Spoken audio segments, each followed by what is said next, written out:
Hello students, ज्ञान Ganga online class में आप सबका स्वागत है। आज हम 12th क्लास का इकोनॉमिक्स में सेकंड चैप्टर पढ़ेंगे, जिसका नाम है वृद्धि और विकास के निर्देशक। तो हम इस चैप्टर में आर्थिक वृद्धि के बारे में जानेंगे कि आर्थिक वृद्धि किसे कहते हैं, आर्थिक विकास का क्या अर्थ होता है, वृद्धि और विकास के बीच क्या अंतर होता है, विकास के निर्देशक कौन कौन से हैं, ये सब हम इस चैप्टर में देखेंगे। सबसे पहले हम प्रस्तावना देखते हैं। प्रस्तावना में देखेंगे कि आर्थिक विकास हासिल करना यह विश्व के सभी देशों का सबसे महत्वपूर्ण लक्ष्य होता है और उसमें भी दूसरे विश्व युद्ध के बाद तो उसे आर्थिक चिंतन का केंद्र बिंदु के रूप में गिना जाता है।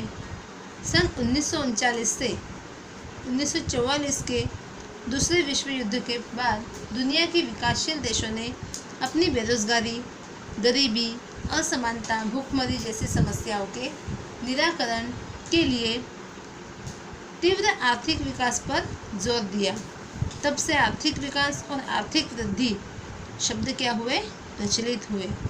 विकासशील देशों ने आर्थिक विकास द्वारा विकसित देशों की तुलना में प्रति व्यक्ति आय का अंतर घटाने का और जीवन स्तर ऊंचा ले जाने का निश्चय किया।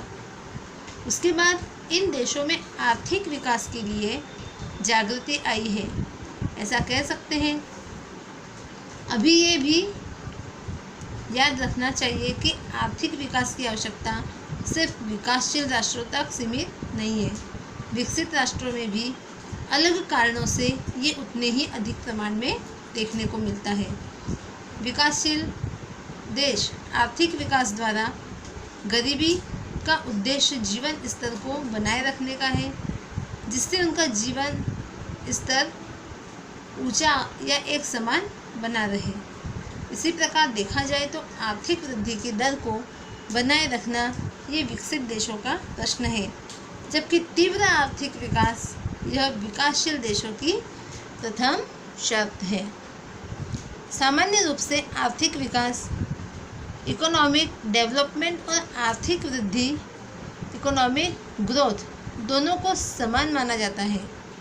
प्राचीन काल में आर्थिक विकास और आर्थिक वृद्धि ये दोनों शब्द एक दूसरे के बदले में खूब उपयोग में होते थे, लेकिन कुछ अर्थशास्त्री वर्षों से आर्थिक विकास और आर्थिक वृद्धि दोनों को अलग मानते हैं। श्रीमती उर्सुला हिक्स के मतानुसार विकासशील देशों में देशों के आर्थिक प्रश्नों का निराकरण ये क्या कहलाता है, आर्थिक विकास है, और जबकि विकसित देशों के आर्थिक विकास, आर्थिक प्रश्नों का निराकरण आर्थिक वृद्धि है। तो अभी हम इसमें देखेंगे कि आर्थिक वृद्धि का क्या अर्थ होता है। आर्थिक वृद्धि का अर्थ, वृद्धि अर्थात आर्थिक वृद्धि। आर्थिक वृद्धि का संबंध दीर्घकालीन मतलब लंबे समय से अर्थतंत्र में चीज वस्तुओं के कुल उत्पादन में हुई वृद्धि के साथ है। आर्थिक वृद्धि में वास्तविक राष्ट्रीय आय एवं वास्तविक प्रति व्यक्ति आय में निरंतर वृद्धि होती है। इस वृद्धि के लिए भूमि, पूंजी, श्रम, नियोजन शक्ति जैसे उत्पादन के चारों साधनों की आपूर्ति एवं गुणवत्ता में हुई वृद्धि जिम्मेदार होती है।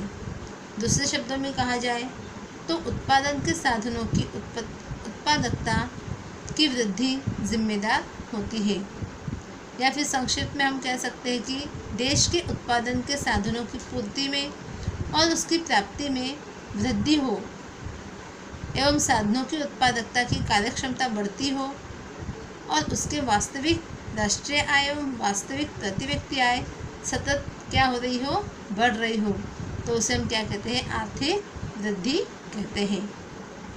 इसी प्रकार आर्थिक वृद्धि परिणात्मक परिवर्तन है, मतलब क्या देता है, यह परिणाम के ऊपर निर्भर होता है, मतलब परिणात्मक परिवर्तन है। आर्थिक वृद्धि यह अधिक उत्पादन एवं कुल राष्ट्रीय उत्पादन में प्रतिवर्ष हुई वृद्धि को दर्शाती है, जिसके द्वारा देश की आर्थिक स्थिति का चित्र प्रस्तुत होता है। दुनिया के दो देशों के बीच आर्थिक स्थिति की तुलना एवं मूल्यांकन करने में भी उपयोगी होता है। तो आर्थिक वृद्धि अर्थात राष्ट्रीय आय की वृद्धि दर अथवा वस्तुओं एवं सेवाओं के कुल उत्पादन की मात्रा में हुई वृद्धि को क्या कहा जाता है? आर्थिक वृद्धि। प्रजा को अधिक से अधिक वैविध्यपूर्ण आर्थिक चीज वस्तुओं की आपूर्ति करने की देश की शक्ति में दीर्घकाल के लिए हुई वृद्धि क्या कहलाती है? आर्थिक वृद्धि कहलाती है। आर्थिक वृद्धि की संकल्पनाएं की मर्यादाएं देखते हैं। आर्थिक वृद्धि में सिर्फ परिणात्मक परिवर्तनों को ही ध्यान में लिया जाता है। केवल कौन से? परिणात्मक परिवर्तनों को। आर्थिक वृद्धि में राष्ट्रीय आय और प्रति व्यक्ति आय सतत क्या होती है? बढ़ती है, परंतु संस्थाकीय और मनोवैज्ञानिक रुझान क्या होता है? यथावत रहता है। आर्थिक वृद्धि की संकल्पना मर्यादित है, वह सिर्फ उत्पादन में हुई वृद्धि एवं अधिकता की मात्रा दर्शाता है। लोगों के कल्याण एवं उसमें हुए परिवर्तनों को जानने के लिए आर्थिक वृद्धि की संकल्पना अधिक उपयोगी नहीं होती। तो आर्थिक वृद्धि का मीनिंग आपको समझ में आ गया होगा कि आर्थिक वृद्धि किसे कहते हैं। अब हम देखेंगे आर्थिक विकास का क्या अर्थ होता है। आर्थिक विकास अर्थात वर्तमान में एशिया, अफ्रीका, लैटिन अमेरिका के देश आर्थिक विकास के लिए सक्रिय हुए हैं। इसलिए हमें समझना चाहिए कि आर्थिक विकास वास्तव में क्या है। आर्थिक विकास एक प्रक्रिया है, सतत चलने वाली प्रक्रिया है। आर्थिक सुख प्राप्त करने का साधन है, जिससे आर्थिक विकास शब्द की व्यापकता इतनी अधिक है कि आर्थिक विकास में आर्थिक वृद्धि, आर्थिक सुख एवं आर्थिक प्रगति भी समाहित हो जाती है। मतलब आर्थिक विकास में ये सारी चीज़ें आ जाती है। कौन कौन सी? आर्थिक वृद्धि, आर्थिक सुख, आर्थिक प्रगति, ये सारी बातें इसमें शामिल हो जाती है। किसमें? आर्थिक विकास में। आर्थिक विकास के दौरान भी वास्तविक राष्ट्रीय आय एवं वास्तविक प्रति व्यक्ति आय बढ़ती है, परंतु आर्थिक विकास ये सिर्फ परिणात्मक परिवर्तन नहीं है, उसमें आय में वृद्धि के साथ कई गुणात्मक परिवर्तन भी होते हैं। ये सिर्फ परिणात्मक परिवर्तन नहीं है, इसमें क्या होता है? गुणात्मक परिवर्तन भी होते हैं। विकास या वृद्धि की तुलना में विशेष है। यह बहुमुखी प्रक्रिया है। यह प्रक्रिया कैसी है? बहुमुखी। विकास की प्रक्रिया के दौरान देश का आर्थिक और सामाजिक ढांचा क्या होता है? बदलता है। आर्थिक प्रगति के साथ सामाजिक क्षेत्र में भी प्रगति होती है। सामान्य रूप से राष्ट्रीय आय का ढांचा क्या होता है? बदलता है। राष्ट्रीय आय में कृषि क्षेत्र का प्रतिशत योगदान घटता है, उद्योग और सेवा क्षेत्र का योगदान बढ़ता है। कृषि के प्रच्छन्न बेकार श्रमिकों को अन्य क्षेत्र के रोजगार प्राप्त होते हैं। आधुनिक तकनीकी अमल में लाई जाती है, जिससे समय और खर्च क्या होता है? बचता है। नए बीजों की खोज होने से परिणाम स्वरूप उत्पादन एवं वितरण का संस्था की ढांचा क्या होने लगता है? बदलने लगता है। ये सभी ढांचागत परिवर्तनों के कारण ही गरीबी, बेरोजगारी और असमानता घटती है। मतलब क्या होता है? विकास होता है। तो आर्थिक विकास जब होने लगता है तो इस प्रकार की चीज़ें हमें देखने को मिलती है। कौन कौन सी? राष्ट्रीय आय का ढांचा बदलता है, उद्योग और सेवा क्षेत्र का योगदान सतत बढ़ता है, कृषि का क्षेत्र क्या होने लगता है? अन्य क्षेत्रों की तुलना में देखो, कृषि के प्रच्छन्न बेकार श्रमिकों को अन्य क्षेत्र में रोजगार प्राप्त होता है। फिर गरीबी, बेकारी और असमानता का प्रमाण घटने लगता है। तो ये सभी चीज़ें आर्थिक विकास के समय हमें दिखाई देती है। तो आर्थिक विकास यह कैसी प्रक्रिया है? बहुपरिमाणीय प्रक्रिया है। आर्थिक विकास ऐसी प्रक्रिया है कि जिसके अंतर्गत गरीबी रेखा के नीचे जीने वाले जनसंख्या में वृद्धि न हो, आय का वितरण अधिक असमान न हो। इन शर्तों के अधीन देश की प्रति व्यक्ति आय में दीर्घकालीन वृद्धि होती है। अभी हम देखेंगे आर्थिक विकास के लक्षण। पहला लक्षण है आर्थिक विकास सतत चलने वाली प्रक्रिया है। मतलब यह प्रक्रिया कैसी है? निरंतर चलती रहती है, निश्चित दिशा में, क्रम में, धीमी परंतु मजबूत प्रक्रिया है। यह प्रक्रिया कैसी है कि निरंतर चलती है, धीमी गति से, लेकिन मजबूत प्रक्रिया है।